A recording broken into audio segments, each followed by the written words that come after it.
इस वीडियो में हम लोग मैथ की क्लास करेंगे।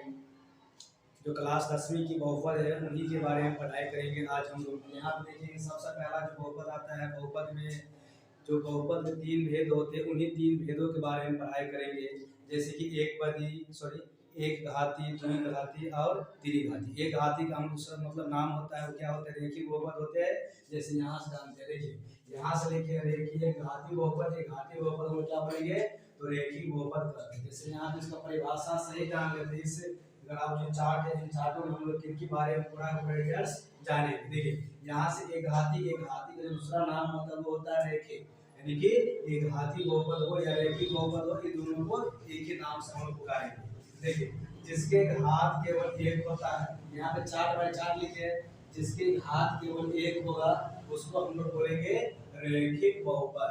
इसका व्यापक रूप यानी कि जिस बहुपद का घात एक होता है उसको हम लोग बोलते हैं रेखिक बहुपद, और इसका जो व्यापक रूप होगा वो व्यापक रूप होगा आपको ax + b 2 4 बोलिएगा, आपको याद हो जाएगा। और इसका जो उदाहरण होता है, उदाहरण लिखिए यहाँ पे 3x + 4 और दूसरा है x + 4 और उसके बाद अगला उदाहरण है वो 2x + 5। ये सब क्या हो गया, तो रेखिक बहुपद का उदाहरण। अगला है इसके घात एवं शून्यक एक होते हैं। जो रेखिक बहुपद होते हैं उसके घात और जो शून्यक होते हैं दोनों क्या होते हैं, तो एक और केवल एक ही होते हैं। और ax + b के जो शून्यक होगा वो होगा ax + b = 0। और यहाँ से हम लोग क्या करेंगे, जो प्लस में भी है ना, ये बराबर की इस पर ले जाएंगे, हो जाएगा माइनस में, ये हो जाएगा ax = 0 - b। तो क्या हो जाएगा, ax = 0 में से b को घटाएंगे तो क्या होगा, तो माइनस b रहेगा। अब यहाँ से हमें x बराबर क्या हो जाएगा, -b/8। यहाँ पे रेखिक बहुपद शून्यक होगा, x का जो शून्यक होगा वो क्या हो जाएगा, -b/a हो जाएगा। और इसका जो अगला जो नोट लिखिए यहाँ पे, इसका जो आलेख होता है वो होता है सरल रेखा, यानी कि जब कोई लोग आलेख पाते हैं ना, आलेख जिसको हम ग्राफ बोलते हैं, तो ग्राफ जो होता है सरल रेखा और सीधा सीधी लकीर होगा, तीनों लकीरों को हम लोग बोलते हैं सरल रेखा जो सीधा होता है। अब हम लोग चलेंगे, एक घाती बहुपद खत्म हो जाने के बाद चलेंगे द्विघाती बहुपद। द्विघाती बहुपद क्या है, जैसे ये घाती का बहुपद वैसे ही द्विघाती बहुपद है, जिसके घात केवल दो है। यानी कि एक घाती बहुपद में होता है घात आपको एक रहते हैं, और द्विघाती बहुपद में होते हैं कि इसका पावर जो होते हैं घात होते हैं वो 2 होते हैं। और इसका व्यापक रूप होता है ax² + bx + c। यानी कि द्विघाती बहुपद का जो व्यापक रूप है वो क्या है, ax² + bx + c। इसका उदाहरण लिखिए 3x² + 2x + 5, 4x² + 6x + 5।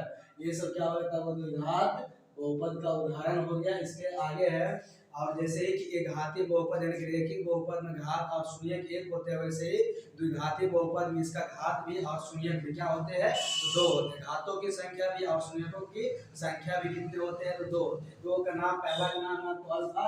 Alpha हम लोग किस प्रकार से लिखते हैं, और बीटा जो है ये क्या हो गया, ये बीटा हो गया। पहला जो घात बहुपद का शून्यक है वो क्या है, तो अल्फा, और जो सेकंड है वो है बीटा। अब चलेंगे यहाँ से हम लोग फार्मूला पर चलते हैं। यहाँ से हम लोग जो फार्मूला प्राप्त होते हैं, यहाँ पे लिखे है द्विघात बहुपद में, द्विघात बहुपद जो होते हैं, द्विघात बहुपद में जो शून्यकों का जो योगफल है यानी कि अल्फा + बीटा बराबर जो फार्मूला होते हैं वो होता है आपको -b/a।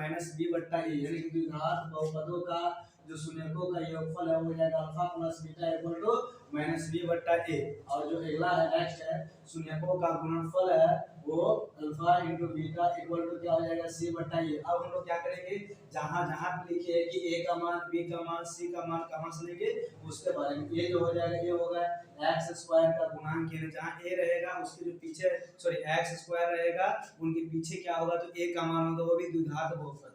और x का गुणांक क्या होगा, जो b होगा ना, b वो हो जाएगा x का गुणांक, यानी जो x होते हैं उनके पीछे वाले जो होते हैं ना वो हो जाएगा b का भी। जैसे यहाँ पे c है, c बराबर क्या हो जाएगा, अचर मान। जैसे हम लोग यहाँ पे चलेंगे, ये जो है ना, ये आपका व्यापक उदाहरण दे रहे हैं। उदाहरण में a का, b का और c का, ये तीनों का वैल्यू देखेंगे। जैसे कि यहाँ पे जो x² है, ये x² हो गया, इसके पीछे 3 है, ये 3 हो गया, वो किसका वैल्यू, तो a का वैल्यू।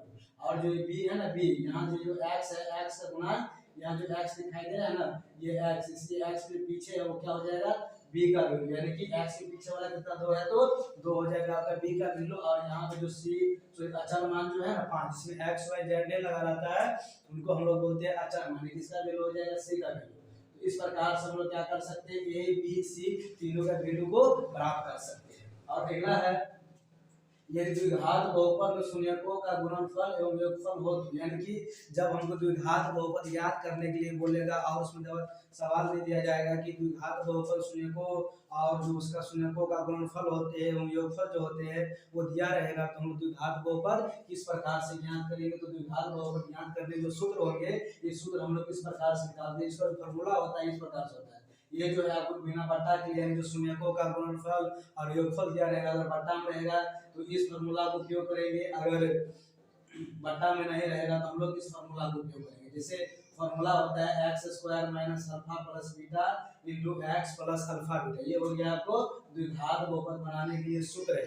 और सेम फॉर्मूला यही रहेगा x square minus alpha plus beta into x plus alpha beta, और इनकी बट्टा में क्या जाएगा ए, और यहाँ भी ये हम लोग क्या कर लेंगे, गुना कर लेंगे, तो ये हो जाएगा आपको ए का वैल्यू, और यहाँ से ए का वैल्यू इसमें नहीं देना रहता है, इसमें डायरेक्ट रहता है। जैसे आप लोग शून्यकों का योगफल कैसे जानेगा, अल्फा प्लस बीटा बराबर 5 रहेगा और अल्फा बीटा बराबर 2 रहेगा, तो ये हो गया आपको बिना बट्टा। बिना बट्टा वाला है तो हम लोग इनके प्रयोग से क्या करेंगे, इन सूत्रों के उपयोग से नहीं, फार्मूला के उपयोग से क्या करेंगे, द्विघात बहुपद ज्ञात करेंगे। और जो नेक्स्ट होगा बट्टा होगा, जैसे कि यहाँ पर मान लीजिए 2 रहेगा और यहाँ पर 4 रहेगा, ये दोनों का बट्टा क्या होगा, तो सेम होगा, बट्टा दोनों क्या होगा, सेम होगा। तब हम लोग कैसे इसका प्रयोग करेंगे, कौन से फार्मूला का, तो ये सेकंड वाला जो फार्मूला होता है ना, ए इनटू बड़ी post x square minus alpha plus beta into x plus alpha beta है, और बट्टा में जो ये है इनके हम लोग क्या करेंगे, उपयोग करेंगे। और इनका जो आलेख हो, इनका आलेख होता है परवलयीय, क्या होता है, तो परवलयीय आलेख होता है, इनका जो आलेख होते हैं वो होता है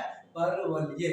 अब हम लोग की द्विघात बहुपद, द्विघात बहुपद के बाद जो अगला बहुपद होता है वो होता है त्रिघात बहुपद। त्रिघात बहुपद हम लोग किसको बोलेंगे, तो त्रिघात बहुपद में 3 घात होते हैं, जिस बहुपद का घात 3 होगा उसको हम लोग बोलेंगे त्रिघाती बहुपद। अगला है इसका जो व्यापक रूप होता है, इसका व्यापक रूप है ax³ plus bx square plus cx plus d, ये हो गया आपका त्रिघात बहुपद का व्यापक। अब इसका उदाहरण भी हम लोग किस प्रकार से जानेंगे, जैसे उदाहरण हो गया आपको 3x³ यानी 3x³ plus x square plus 5x plus 4 जो है वो हो गया आपको त्रिघात बहुपद का उदाहरण। अब इसके आगे है, इसके जो घातों और शून्यकों के जो संख्याएं होते हैं वो होता है 3। जैसे कि घातीय बहुपद में घात और शून्यक होता है, ये द्विघातीय बहुपद में क्या होते हैं, घात और शून्यकों जो संख्या होती है वो होता है 2, और त्रिघात बहुपद में क्या होगा, इनके शून्यकों और घातों की जो संख्याएं होते हैं वो होता है 3 होता है। जैसे कि अल्फा यहाँ पे जो है इसमें एक घातीय बहुपद में इसका जो एक्स शून्यक हो गया, और यहाँ पे शून्यक हुआ अल्फा और बीटा हुआ है, और यहाँ पे एक शून्यक बढ़ जाएगा जिसका नाम है गामा, यानी कि अल्फा बीटा और गामा। अब इसमें क्या करना है, त्रिघात बहुपद में जो फॉर्मूलाए होते हैं वो होता है alpha plus beta plus gamma, यानी कि तीनों जो गुणनफल तीनों जो शून्यक हो त्रिघाती बहुपद, तीनों शून्यकों को क्या कर लेंगे, योगफल कर लेंगे, तो हो जाएगा ये alpha plus beta plus gamma, तो बराबर फॉर्मूला हो जाएगा -b/a।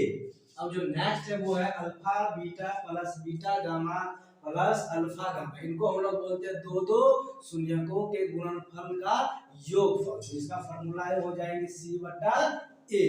अब अगला जो है अल्फा बीटा गामा शून्यकों का गुणनफल, तो ये हो जाएगा -d/a। जिस प्रकार से हम लोग यहाँ पे a का b का c का जो वैल्यू निकालेंगे उस प्रकार से यहाँ भी निकालेंगे। यहाँ है x² द्विघात बहुपद है और यहाँ है x³, मतलब कि यहाँ पे त्रिघात बहुपद में a का वैल्यू कहाँ से होगा, तो होगा x³ का गुणांक, यानी कि जहाँ पे x का पावर 3 होगा वो इसी के पीछे जो रहेगा वो किसका वैल्यू रहेगा, तो a का वैल्यू रहेगा। अगला है b का वैल्यू कहाँ से लेंगे, जहाँ पे x² होगा वहां से किसका वैल्यू होगा, तो b का, जहां x² होंगे उनके पीछे वाले जो होगा b का वैल्यू।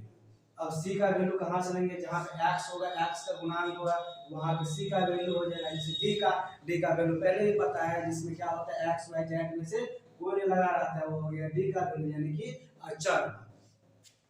अब त्रिघाती बहुपद बनाने के लिए जो नियम होते हैं, जो सूत्र होते हैं वो देखिए, बट्टा यहाँ पर बट्टा के लिए है और यहाँ पर भी भिन्न बटा के लिए, यहाँ भी बटा के लिए, भिन्न बटा के लिए, यहाँ पे दोनों तरह सेम। अब क्या करना है यहाँ पे एक्स क्यूब, ये हो गया आपको त्रिघाती बहुपद बनाने के जो सूत्र होते हैं वो सूत्र है x cube minus alpha plus beta plus gamma into x square plus alpha beta plus beta gamma plus alpha gamma into x और माइनस में जो है अल्फा बीटा गामा, और जो यहाँ पे हम लोग ये बिना बट्टा के क्या करेंगे तो यहाँ से करेंगे इंटू, बड़े कोष्ठ लेंगे, बड़े कोष्ठ में बाहर होगा वहां से इंटू रखेंगे और फिर ये फॉर्मूला पूरा पूरा यहाँ पे लिख देंगे और इनको डिवाइड कर देंगे ए से। डिवाइड कैसे करेंगे, यहाँ पे से लिखने के मान क्या हो जाएगा, ये जो हमें ये ए का वैल्यू यहाँ जो होगा ना, यहाँ पे जितना भी ए का वैल्यू होगा इस जगह ए का वैल्यू भी हम लोग उतना ही रखेंगे और रखने के बाद ये ए की वैल्यू से ए का वैल्यू कट जाएगा, कटने के बाद फिर से हमें यही प्राप्त हो जाएगा। और इनका जो आलेख होता है, आलेख में इनके 3 शून्यक होता है, 3 शून्य का 3 या 3 से अधिक शून्य